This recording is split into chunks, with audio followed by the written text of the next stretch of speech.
같이 교하게 맞춰 묵도하심으로 성령 강림절 예배를 하나님 앞에 드리도록 하겠습니다. 주의 영을 보내어 그들을 창조하사 지면을 새롭게 하시나이다. 여호와의 영광이 영원히 계속할지니 여호와는 자신께서 행하시는 일들로 말미암아 즐거워하시리로다.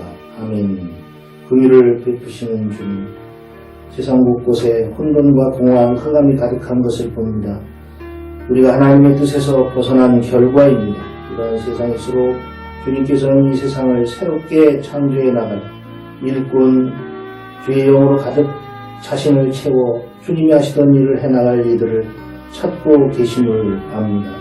그러나 주님, 우리는 욕망의 영으로 자신을 가득 채운 채 각자 자기의 길을 가기 바쁠 뿐입니다. 그런 우리를 긍휼히 여겨주시옵소서.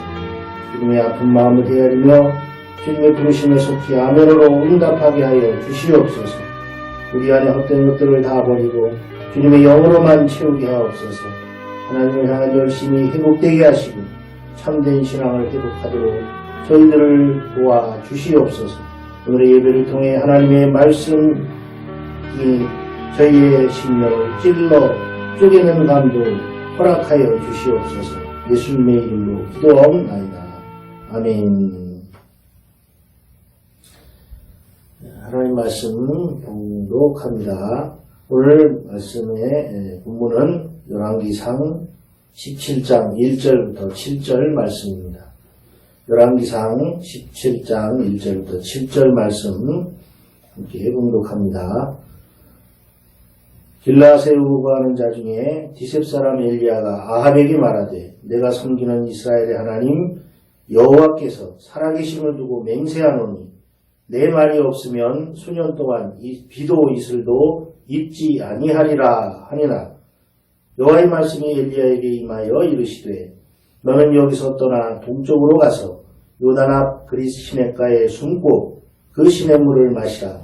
내가 까마귀들에게 명령하여 거기서 너를 먹이게 하리라.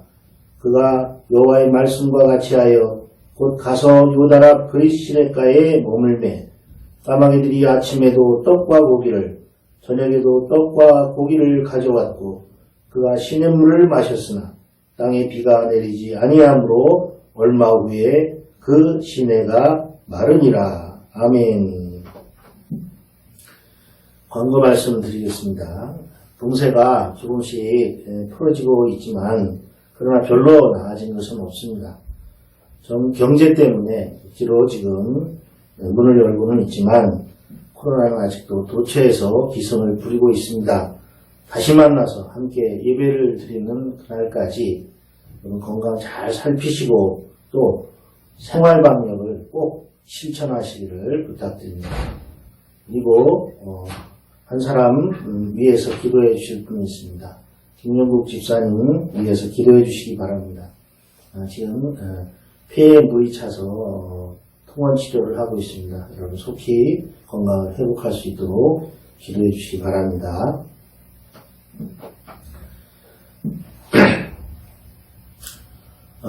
우리가 잘 아는 대로 열왕기상 17장은 그리고라는 접속사로 히브리 성경은 시작합니다. 우리 성경에는 그게 나와 있지 않습니다. 근데 히브리 성경에는 그리고라는 접속사로 시작합니다. 그리고 이렇게 나오죠. 그래서 이 17장은 앞에서 진행된 일의 부가적인 내용입니다. 그런데 이 내용은 분명하게 하나님이 추가하신 사항이에요. 앞장의 열왕기상 16장 29절로부터 33절까지 말씀을 보면 우리가 그 상황을 알 수가 있습니다. 당시의 상황을. 유다의 아사왕 제38년에 오므리의 아들 아합이 이스라엘의 왕이 되니라. 오므리의 아들 아합이 사마리아에서 22년 동안 이스라엘을 다스리니라. 오므리의 아들 아합이 그의 이전의 모든 사람보다 여호와 보시기에 악을 더욱 행하여 느밧의 아들 여로보암의 죄를 따라 행하는 것을 오히려 가볍게 여기며 시돈 사람의 왕 엣바알의 딸 이세벨을 아내로 삼고서 가서 바알을 섬겨 예배하고 사마리아에 건축한 바알의 신전 안에 바알을 위하여 제단을 쌓으며 또 아세라상을 만들었으니 그는 그 이전에 이스라엘의 모든 왕보다 심히 이스라엘 하나님 여호와를 노하시게 하였더라 라고 기록되어 있습니다. 이 16장의 마지막 부분을 읽을 때 우리는 이제 그것으로 이스라엘의 예배는 끝났다. 그것으로 끝이고 여호와의 예배가 잃어버린 명성과 힘을 다시는 얻지 못할 수도 있겠다고 생각할 수 있습니다. 그리고 이 이야기에 나오는 등장인물들도 그렇게 생각했을 것입니다. 특히 이 악한 왕 아합과 또 악녀 이세벨 또한 그렇게 생각하실 것입니다. 거짓 선지자들이 그렇게 생각했고 또한 흩어져서 숨어있는 남은 선지 생도들과 이스라엘 백성들도 그렇게 생각했을 것입니다. 그러나 그들은 그들의 계산에서 한 가지를 빼먹었습니다. 그들은 여호와 하나님을 전혀 고려하지 못하였습니다. 사람들이 멋대로 행하여 일이 다 끝났다고 생각할 때 그때가 하나님께서 시작하시는 시간입니다. 그때가 바로 하나님께서 일을 시작하시는 때입니다. 그리고 하나님께서 시작하시면 하나님은 단 한 번의 타격으로도 그동안 하나님 없이 방자하게 이루어졌던 그런 모든 것들을 뒤엎으실 수 있습니다. 당시의 사태는 어두워질 대로 어두워져 있었습니다. 솔로몬이 죽은 후 그 나라는 두 쪽으로 나뉘어졌고 솔로몬의 아들 르호보암은 남쪽 유다와 나뉘어져서 두 나라가 갈라졌습니다. 여로보암과 르호보암이 통치하는 나라. 솔로몬의 아들 르호보암은 남쪽 유다를 통치했고 또 여로보암이 통치하는 나라는 이스라엘 북쪽 이스라엘 나라였습니다. 여로보암은 자기 백성을 지배하려고 필사적으로 노력하였지만 백성들이 1년에 2차례 남왕국 유다로 예루살렘으로 제사를 드리러 가야 되기 때문에 백성들에 대한 지배력을 잃을까봐 항상 노심초사했습니다. 그래서 그는 자기 영토 안에 북왕국 이스라엘에 여호와에 대한 예배를 드리게 할 결심을 하였습니다. 그래서 그는 제일 꼭대기, 북왕국 이스라엘의 제일 꼭대기인 단과 그 다음에 제일 남쪽인 베델, 남왕국 유다와 경계선에 있는 베델에 성전을 세웠습니다. 그리고 그 성전에 각각 금상화지를 만들어 놓고 이스라엘의 하나님을 손먹는 송아지로 그 형상을 만들어 놓고 예배하도록 하였습니다. 이 죄는 이스라엘 백성에게 아무 새긴 우상을 만들지 말라고 하신 하나님의 뜻을 정면으로 불순종하는 것이었습니다. 너희는 아무 새긴 우상을 만들지 말고 위로 하늘에 있는 것이나 아래로 땅에 있는 것의 형상 앞에 절하지 말라고 분명히 하나님은 말씀하셨는데 그것을 위반한 거예요. 두 번째 계명을 어기는 것이었습니다.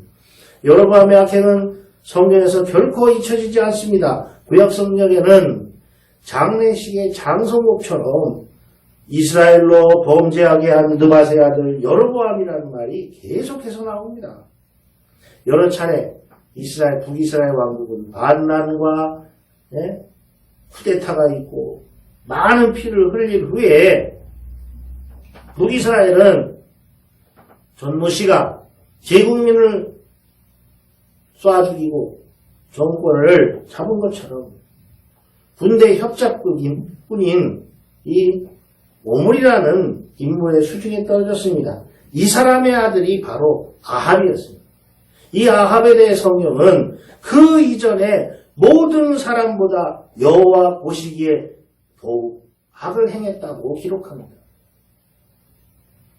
이는 그는 의지가 박약한 사람이고 교활하고 파렴치하며 무자비한 이방 여인인 이세벨의 도구 노릇을 하였기 때문에 일어난 일들이었습니다.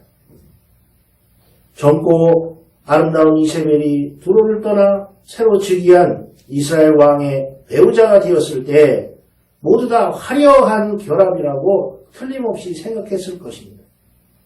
당시 두로는 최전성기에 있어서 해안 국가들의 지배자로 자리잡고 있었습니다. 지중해 연안을 거의 휩쓸다시피 했습니다.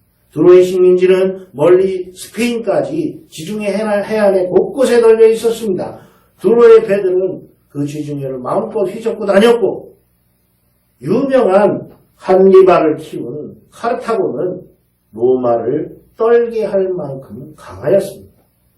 그러나 많은 경우에 화려한 결합들이 그렇듯이 이들의 결합에도 비참한 재난과 그러한 타락이 가득하였습니다.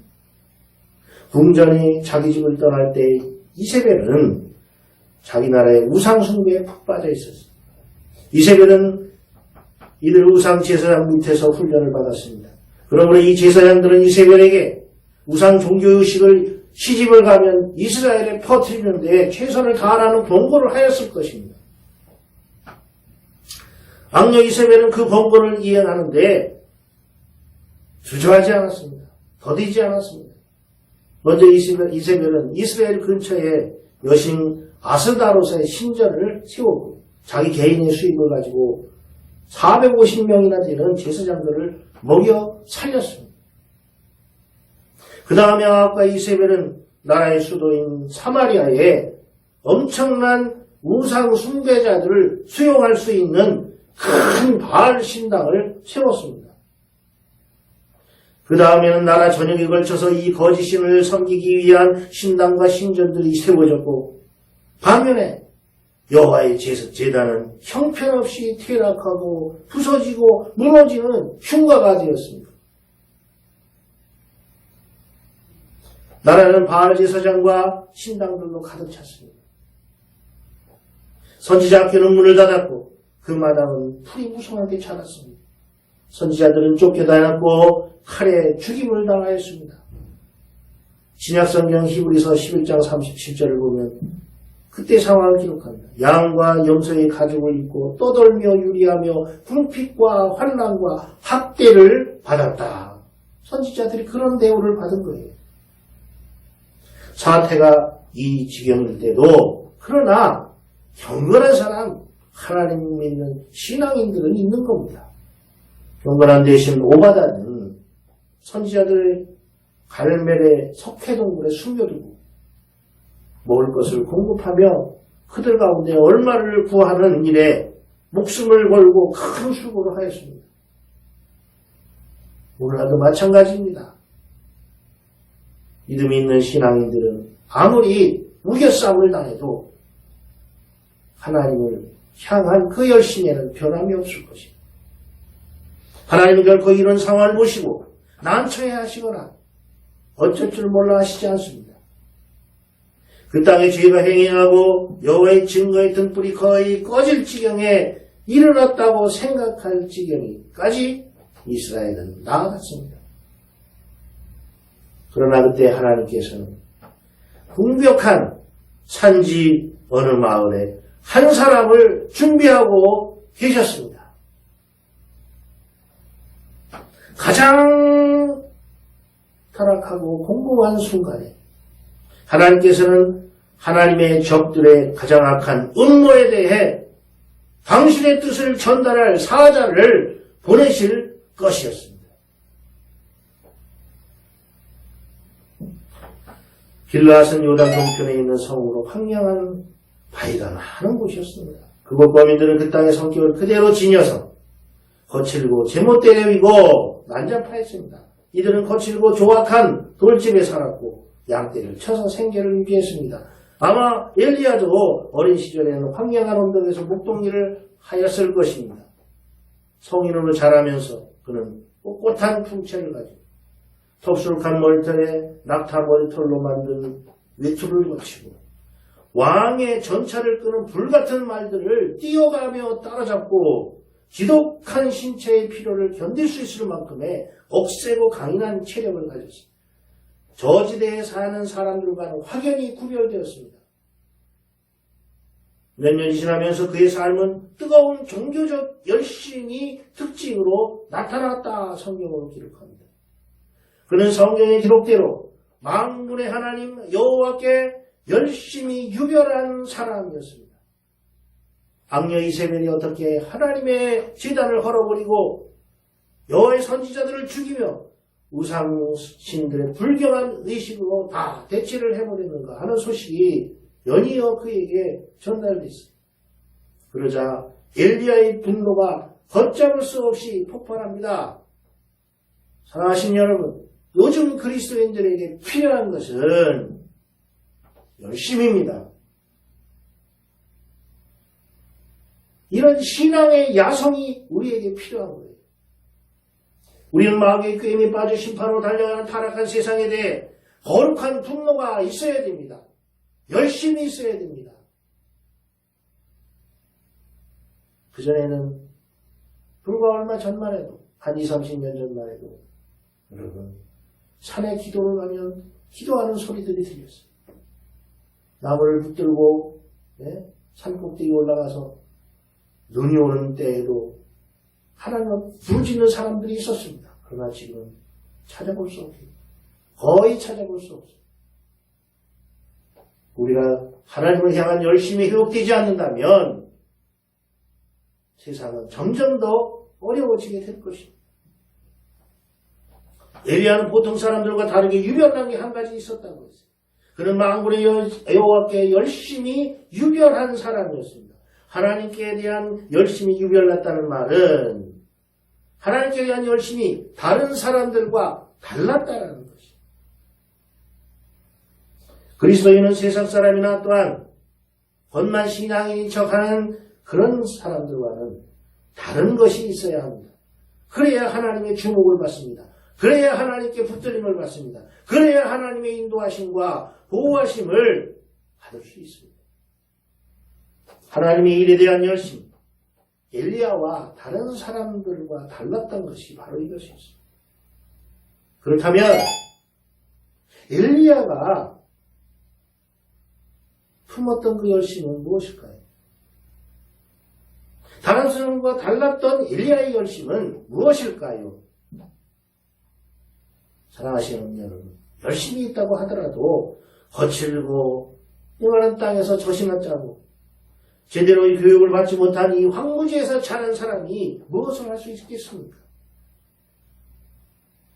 그가 할 수 있는 일이라고는 한 가지뿐이었습니다. 지치고 지친 모든 영혼이 의지할 수 있는 수단, 그 한 가지는 바로 기도할 수 있다는 거죠. 바로 이것이 다른 사람들과 다른 점이었고 그의 유별난 열심이었습니다. 엘리야의 열심은 무엇이었냐? 바로 기도였습니다. 엘리야는 열심히 기도하였습니다. 신약성경 야고보서 5장 17절은 그가 간절히 기도했다고 말합니다. 그가 간절히 기도한즉 그렇게 표현합니다. 기도하는 가운데 엘리야는 오래전에 모세가 백성들에게 한 경고를 떠올리게 되었습니다. 모세는 신명기 11장 16절과 17절에 백성들이 곁길로 나가서 다른 신들을 섬기고 예배하면 하나님께서 그들에게 진노하여 하늘을 닫아서 비를 내리지 않게 하실 것이라 경고한 바 있습니다.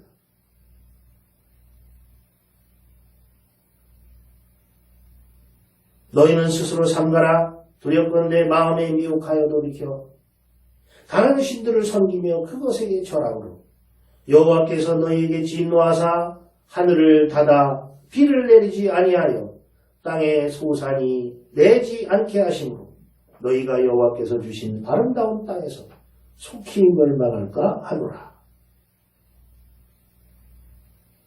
그래서 엘리야는 이 두려운 경고가 말 그대로 성취되도록 힘을 다하여 기도하였습니다. 하나님의 심판이 임하도록 기도한 거예요. 하나님의 징계가 임하도록 기도한 거예요. 사랑하시는 여러분, 그렇게 기도하지 않으면 완전한 멸망을 피할 수 없습니다. 징계가 힘들어 보일지라도 그것이 하나님께로 돌아서는 그러한 계기가 된다면 사는 역사가 있는 겁니다. 그가 비가 오지 않기를 간절히 기도한즉 야고보서 5장 17절의 말씀입니다. 엘리야는 기도하면서 그가 기도한 대로 이루어질 것이라는 확신이 마음에 있었어요. 그 확신이 마음에 있었습니다. 그래서 그는 아합에게 그 사실을 선포하러 달려가게 됩니다. 자신에게 어떤 위험이 닥칠지라도 왕과 백성들이 그들에게 임한 재난이 그들의 죄악 때문이라는 것을 분명하게 전해야 했습니다. 엘리야가 아합에게 그 사실을 전할 때 한 말에서 가뭄이 온 것도 그의 기도 때문이라는 것들을 추측할 수 있습니다. 내 말이 없으면 수년 동안 비도 이슬도 있지 아니하리라. 왕과의 임한 면담이 보통의 일상적인 일은 아닙니다. 용기만으로 할 수 없는 일입니다. 그러나 이 악한 왕에게 갔다 할지라도 도망칠 어떤 기회도 그는 얻지 못하게 될 것입니다. 그러나 그럼에도 불구하고 그는 해칠 수 없는 강력한 힘의 방어물에 쌓여서 상처 하나 입지 않고 돌아오게 됩니다. 이게 하나님의 역사예요. 오늘 본문에 나온 엘리야의 힘의 비결은 그럼 무엇일까요? 그 힘이 엘리야에게 있는 어떤 그런 자신의 고유한 어떤 능력이나 자질에서 나온 것이 아닙니다, 여러분. 그런 자질과 능력을 엘리야가 가지고 있었다면 우리는 그런 능력에 도달할 수 없으므로 하나님을 향한 열심을 포기할 수 있을 수도 있어요. 그러나 엘리야가 하나님에 대한 열심으로 빛나는 삶을 살 수 있었던 것은 엘리야에게 주어진 어떤 재능이나 자질 때문이 아니었습니다. 그가 가진 어떤 것도 그를 하나님에 대한 열심으로 이끌 수 없습니다. 우리의 힘이나 재능이나 자질이 우리를 그리스도의 능력이 나타나는 삶으로 이끌 수 없습니다. 그리스도인의 능력은 오늘 본문을 읽거나 말씀을 경청하는 지극히 겸손한 하나님의 자녀들이라면 누구나 얻을 수 있는 힘의 원천이 있기 때문입니다. 이것은 수많은 믿음의 선지들을 통해서 이미 밝혀졌던 것입니다. 그러므로 성경의 모든 하나님의 사람들의 삶은 그 하나하나가 모두 우리 신앙에 영감을 주는 거예요. 그렇다면 엘리야의 힘의 원천은 무엇이었을까요? 엘리야의 힘은 그 자신의 자질이나 주변의 환경이 있지 않았습니다. 엘리야는 비천한 출신의 사람이었습니다. 그의 믿음이 부족해서 어떤 때는 그 힘의 원천에서 끊어질 때도 있었어요. 믿음이 부족해졌을 때. 그런 대부분의 사람들이 행한 모습보다 더 비겁한 모습을 보였어요. 그런 원수들의 박해를 피해서 도망가서 황무지 모래덩이에 주저앉아서 낙심하면서 차라리 자기를 죽여달라고 자기 죽기를 원했던 그런 사람이었습니다. 인간은 언제나 약해질 수도 있고 강해질 수도 있습니다. 오늘 엘리야는 분명히 하나님의 힘이 자기에게 임했다는 것을 분명히 얘기하고 있고 자기 힘의 원천이 어디서부터 왔는가를 오늘 본문을 통해 분명히 밝힙니다. 이스라엘 하나님 여호와께서 살아계심을 두고 그렇게 말해요. 다른 모든 사람에게는 여호와 하나님께서 죽은 것처럼 생각되었을지라도 그에게 여호와는 최고의 생생한 실제였습니다. 그래서 우리가 담대하고 강하려면 우리도 이렇게 말할 수 있어야 됩니다. 나는 내 구속자가 살아계심을 안다. 나는 지금도 하나님이 살아계시고 역사하시는 하나님이시라는 것을 믿는다. 아멘. 예수님께서는 내가 살았노니라고 말씀하셨습니다. 로마서 14장 11절에 보면 기록되었을 때 주께서 이르시되 내가 살았노니 모든 무릎이 내게 꿇을 것이요 모든 혀가 하나님께 자백하리라 하였느니라 말씀합니다. 이 말씀하신 것을 들은 사람들은 또한 주님께서 두려워 말고 믿기만 하라 라고 말씀하신 것들을 또한 들어야 됩니다. 엘리야는 악한 왕 아합 앞에 서 있었지만 세상의 모든 왕보다 더 크신 분의 임재, 즉 여호와 하나님이 그와 함께하고 계신다는 것을 의식하고 있었습니다. 내가 여호와 앞에 섰나니 내가 여호와 앞에 섰나니 이스라엘 하나님 여호와께서 살아계심을 두고라는 말은 히브리 성경을 보면 내가 여호와 앞에 섰나니라고 그것은 원어를 그대로 번역하면 그런 뜻입니다. 이것보다 높은 신앙 고백은 없어요. 내가 여호와 앞에 섰나니. 이 말은 나는 항상 하나님 앞에 서 있다는 말이에요. 또한 하나님께서 오늘도 나와 동행하신다라는 뜻이에요. 하나님께서 지금도 내 앞에 임재하고 계신다는 뜻입니다. 하나님이 나와 함께 하시는 거예요. 지금도. 그렇다면 우리에게 어떤 염려와 근심과 두려움이 있겠습니까? 사랑하신 여러분, 그러므로 우리는 항상 하나님의 임재를 인식하는 습관을 가지도록 해야 됩니다. 이 습관을 길러야 돼요. 하나님이 오늘도 나와 동행하신다. 하나님이 지금도 나와 함께 하신다. 하나님은 어제나 오늘이나 동일하신 분이시고 오늘도 당신의 백성들을 기르시는 분입니다. 우리를 지키시기 위해서 졸지도 아니하시고 주무시지도 아니하신다고 분명히 말씀하셨습니다. 할렐루야. 이런 믿음과 습관을 가질 때 우리는 삶의 모든 두려움을 이겨내게 될 것입니다. 이외에도 엘리야는 자기가 하나님의 종이로 또 사자로 택함을 받았고 자신이 하나님 앞에 이런 신분으로 서 있다는 확신을 그 마음 깊이 가지고 있었습니다. 엘리야라는 그 이름의 단어는 여호와는 나의 하나님이시다라고 번역할 수 있습니다. 그러나 또 다른 번역도 있을 수 있는데 그것은 여호와는 나의 힘이시다. 파워. 여호와는 나의 힘이시다. 이 사실이 그의 삶에 대한 열쇠를 제공합니다. 이 이름에서 우리는 참으로 놀라운 계시를 받습니다. 이 사실이 저와 여러분 각 사람에게도 그대로 적용되었으면 좋겠습니다. 사랑하시는 여러분, 우리도 엘리야와 같은 그런 성정을 가졌지만 그러나 그의 힘은 하나님께로부터 온 것입니다. 그의 능력은 하나님께로부터 온 것입니다.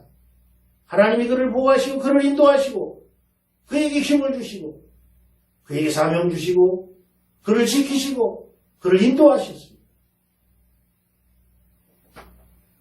우리가 엘리야와 같은 믿음과 열심이 있다면 우리 또한 삶의 모든 부분에서 하나님의 능력을 체험할 수 있습니다.